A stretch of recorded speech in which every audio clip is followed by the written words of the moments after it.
Good morning. I'm reading The First Muslim, The Story of Muhammad by Leslie Hazelton, Chapter 18. Perhaps no return in all of history has been as richly symbolic as Muhammad's to the city of his birth. Every exile dreams of return, not merely going back, but being welcomed back, being begged to come back, in fact, in a public righting of a great wrong. The place you return to will be the same, the landscape, the people, everything that constitutes the feeling of home, and yet transformed, and your return will itself be a sign of that transformation, a signal of hope for a new start, a better future. This is the vision that sustains you through the years of exile. Yet for Muhammad, there was no single triumphal moment, such as the dream night the dream might seem to demand. No banners flying, no cheering throngs, no flowers being thrown at his feet, and former enemies embracing him in tears of repentance and joy. Instead, his return was an incremental process, so skillfully managed that by the third and final stage, it seemed more a matter of completion than of victory. It began with an actual dream early in the year 628. In it, Muhammad stood in front of the Kaaba with its key in his right hand. His head was shaved pilgrim style, and he was in ihram, the traditional pilgrim's garb, consisting of nothing but two seamless pieces of homespun linen, one tied around his waist, the other draped over his shoulders. The moment he woke, he knew what he had to do. He had proven his strength by matching the Meccans 3 times in battle. Now he would approach them in the vulnerability of near nakedness. Where force of arms could not win the day, the dream said, disarming would. There were 2 forms of pilgrimage, both of which would continue into Islam. The greater one, the Hajj, took place in the 12th and final month of the year, Dua al-Hijjah, that of the pilgrimage. But there was also the lesser pilgrimage, the Umrah, or homage, which could be made at any time of the year. To the dismay of the Meccans, this was what Muhammad now announced he would make. The whole of the Hijaz buzzed with admiration for the unexpected daring of such a move. Everyone grasped instantly that with this announcement, Muhammad was not only calling the Meccans bluff, but doing it with an act of absolute sincerity. It seemed inevitable that they would try to stop him entering the city. Yet how?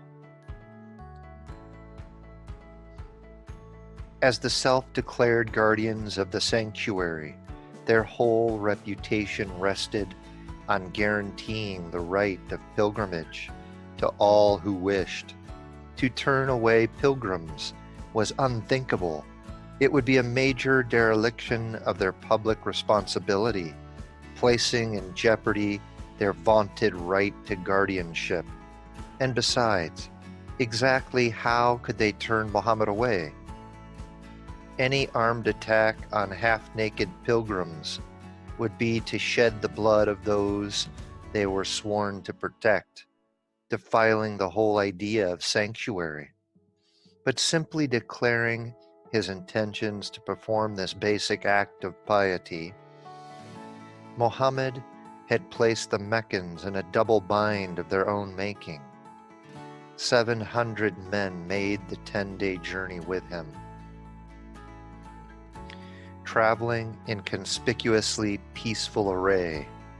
They carried no battle weapons like bows or swords, just the daggers that were as much part of the traveler's equipment as the ubiquitous goat skins full of water. At the head of the procession were 70 specially fatted camels, each one a perfect specimen adorned for sacrifice, with the customary woven garlands and necklaces. The most resplendent of them was also the most recognizable, the magnificent silver-nose-ringed male that had once been the pride and joy of Muhammad's nemesis, Abu Jahl, and had been chosen by Muhammad as his share of the booty after the Battle of Badr. The symbolism of his bringing it back to Mecca for sacrifice was unmistakable. As he must have fully expected, the Meccans sent out a mounted squadron to bar the route into the city. But instead of taking one of the two obvious options, confronting them or turning back, Muhammad diverted.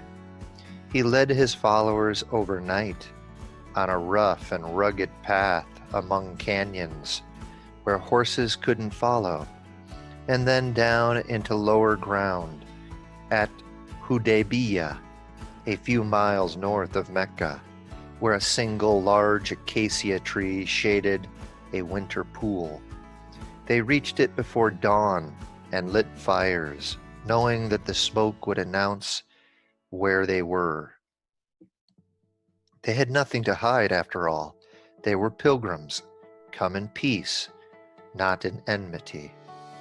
At daybreak, they hobbled their camels, laid aside their daggers, and began to wash and change into ihram. By the time the Meccan horsemen caught up with them, they were ready to set out for the city, as tradition demanded, on foot. There was nothing the cavalry squadron could do but block the path forward. Instead of battle cries, they'd been met with the pilgrim chant, Labbaika Allahumma, Labbaika.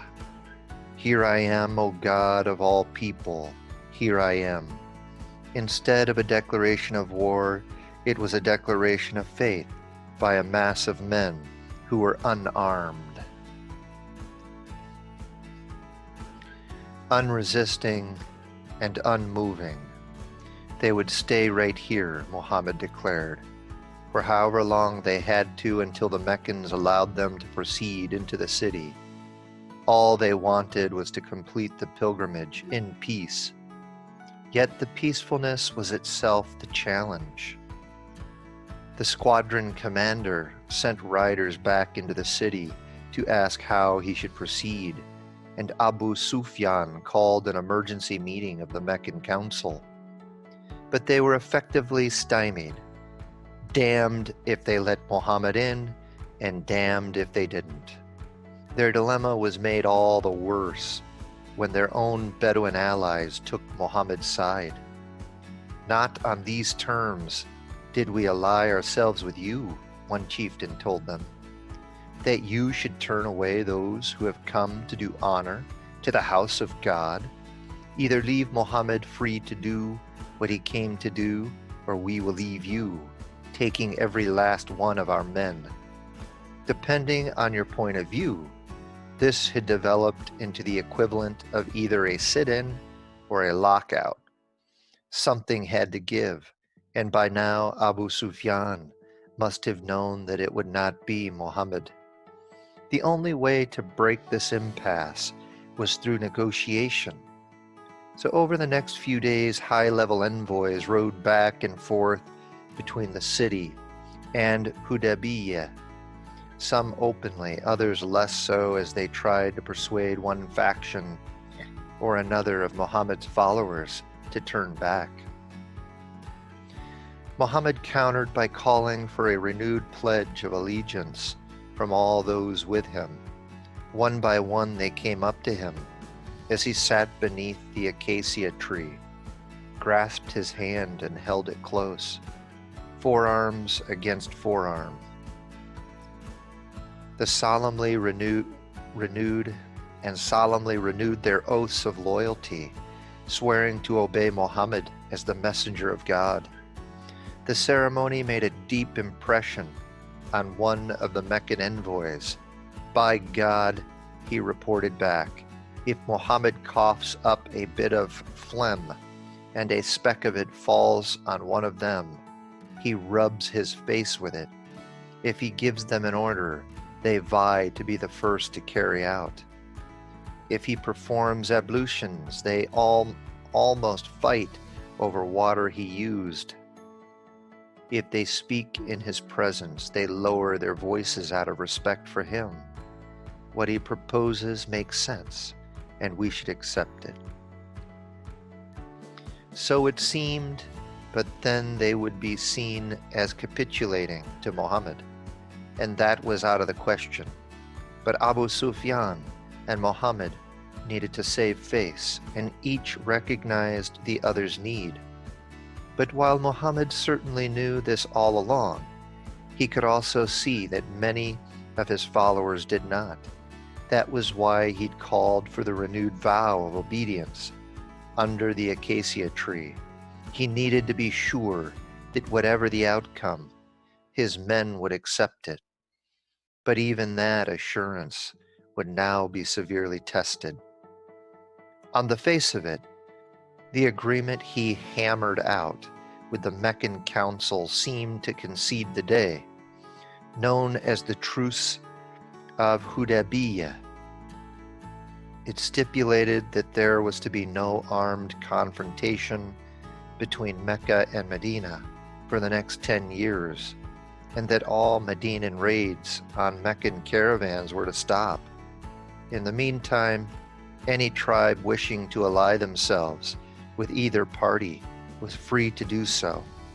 If they had been allied with Mecca or with Muhammad before, they were now free to switch sides without penalty. But there was to be no Umrah, not this year. Muhammad and the believers were to turn back, so that nobody could say that he had forced Mecca into compliance. In return, Mecca would allow him to enter the city and make the Umrah in a year's time. This was not what any of the 700 would-be pilgrims had anticipated, especially the immigrants among them. Where they'd been sure they were on the verge of long-awaited return, they were now faced with what felt like dishonorable withdrawal. The subtleties of the agreement escaped them, especially the clause that freed the Bedouin tribes from their former alliances and allowed them to choose between Mecca and Muhammad, thus recognizing Muhammad's authority as the head of an entity on a par with Mecca. Even his closest advisors were divided. Where Abu Bakr and Ali saw the long-term advantages, the warrior Omar saw only weakness. They had come all this way just to be fobbed off with a promise of next year? Was this all you got for giving up the right to wage war? Omar's was the most strenuous voice raised in objection, but far from the only one. As Ibn Ishaq would report, when they saw what they saw, the truce, the retreat, and the obligations Muhammad had taken on himself, they felt so grieved that they were close to despair. If Muhammad himself was disappointed, he showed no sign of it. There was no telling if he had accepted the agreement in pilgrim-like modesty and humility, or if he knew he had gotten exactly what he wanted, and perhaps even more. For now, he presented it as a test of his followers' faith. Be patient and control yourselves, he told them, for God will provide relief. We have given and have been given a promise in the name of God. We cannot deal falsely and go back on our word. He could see that they needed more, however. They had come so far, in such good faith, and with such high expectations. It was asking too much to expect them to simply turn around and go home, trailing 70 sacrificial camels behind them. Instead, they could do what they had come to do. If they couldn't perform the pilgrimage in Mecca itself, they would do so right here, at Hudaybiyah. He stood and gave the order, "Arise, sacrifice, and shave your heads." But nobody moved.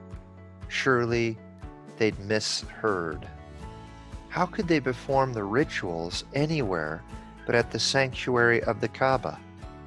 What kind of makeshift pilgrimage was this? Even when Muhammad gave the order a second time, and then a third, they sat in stunned silence. If anger flared in him at this flagrant breaking of the vows of obedience they'd so recently made, he didn't let it show. If he gave way for a moment to despair, there was no outward sign of it. Instead, Muhammad held all eyes on him as he picked up a dagger and made for the silver nose-ringed camel that had once been Abu Jahl's. Everyone stared open-mouthed as he recited out loud the plea to God to accept this sacrifice, then pushed the animal's head back to bare its jugular vein, slashed with the dagger, and cut its throat. Their paralysis broke as the blood gushed out onto the sand, and cries of praise went up throughout the encampment. Muhammad called for an aide to cut off his long braids and shave his head in the sign that his pilgrimage had been made, and hundreds of men rushed to emulate him. One of them would later stoutly maintain that once they had all been shaven, the mound of tresses and braids was lifted into the air on a sudden breeze and carried the 9 miles to the Kaaba, and a sign that their sacrifice had been accepted by God. In time, the truce of Hudaybiyah would come to be seen as strategic masterstroke on Muhammad's part. Ibn Ishaq would write that no victory greater than this one had been won previously in Islam. There had only been fighting before, but when the truce took place and war laid down its burdens, and all the people felt safe with each other, they met with each other in conversation and debate, and all who possessed understanding and were told about Islam accepted it. Both Bedouin and Meccans were exquisitely attuned to the shift in the balance of power, and many now openly pledged their support for Muhammad. And in case some of the immigrants who'd followed him to Hudaybiyah still doubted his judgment in accepting the truce, a Quranic revelation on the way back to Medina effectively silenced them. God was well pleased with the faithful when they swore allegiance to you under the tree, the voice told Muhammad. He knew what was in their hearts and sent down tranquility among them. He has held back the hands of people hostile to you as a sign to the faithful. There are many more gains to come. If war was deception, so too in a way was peace. By disarming his own men, Muhammad had effectively disarmed the Meccans, forcing them into a classic zero-sum game in which compromise was the only possible solution, even as any compromise was to his advantage. 11 centuries before Clausewitz's famous dictum that war was the continuation of politics by other means, Muhammad had demonstrated quite the reverse. What war could not achieve, politics could. Unarmed confrontation had not only forced Mecca to accommodate him, it had also served as a very public demonstration to all of Arabia that he and his followers were more loyal to the traditions of the fathers than the Meccans themselves. Neither Gandhi nor Machiavelli could have done better. Muhammad had reversed the terms of engagement, turning apparent weakness into strength. He had proved himself as effective unarmed as armed, and used the language of peace as forcefully as that of war. In fact, it was precisely this dual aspect of him that would so confound his critics and his followers alike. Whether in the 7th century or the 21st, he would frustrate the simplistic terms of those trying to pigeonhole him as either a prophet of peace or a prophet of war. This was not a matter of either or. A complex man carving a huge profile in history.